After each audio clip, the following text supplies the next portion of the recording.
So the early collections were a real hodgepodge of birds' nests and birds' eggs and the odd archaeological collection that would come in, and there was no major sort of collecting focus, and there was no director really. It was a curator who was put in charge of the collection, Herbert Brown, who was a newspaper man and a amateur ornithologist.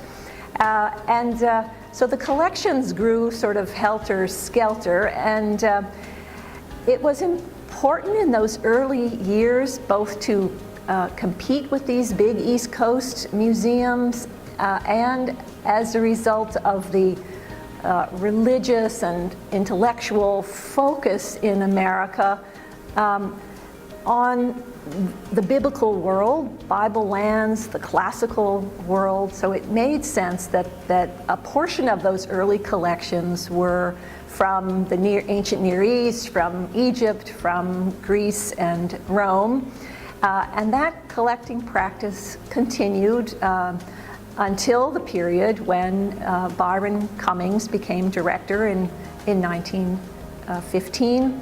And beyond, really the first half century or so of the history of the Arizona Territorial Museum, the Arizona State Museum, included this old world, I wouldn't say a primary focus, but a minor collecting practice, that these collections came in mostly through donations. There were a few notable purchases, one of which was cuneiform tablets from the ancient Near East that were purchased in the teens and the 20s.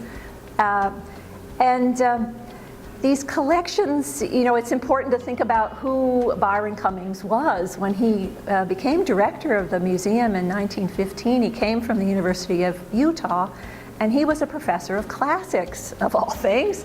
And it's not surprising, in fact, because the field of archaeology in those days was very much grounded in Old World archaeology. There was no discipline of Southwest archaeology, and the methodologies came really from the work of Old World archaeologists in the classical world, and Egypt in particular. And Byron Cummings' classical background meant that he was not only director of the museum and a professor at the university, he taught Greek and Latin, and he taught Greek and Roman archaeology, Egyptology, as well as New World archaeology of the American Southwest. The reason that we have these Old World objects, Greek and Roman, Egyptian, Near Eastern, is that it was felt important right from the early days of the museum that there be comparative collections from various parts of the world. We have actually collections from the Pacific Islands and many other places. Especially in those early years when so much of the focus of archaeology and the training of professionals and the educated individual was on the classical world, it made sense that we have that there were in the collections Greek and Roman, Egyptian, Near Eastern material to compare with the archaeological collections that were being discovered in the American Southwest. And in fact, there were theories in the teens and the 20s known as hyperdiffusionism, and questions of where these New World cultures came from. And there were theories that all cultures emanated from a single source in the Old World, and Egypt was always the focus of that center.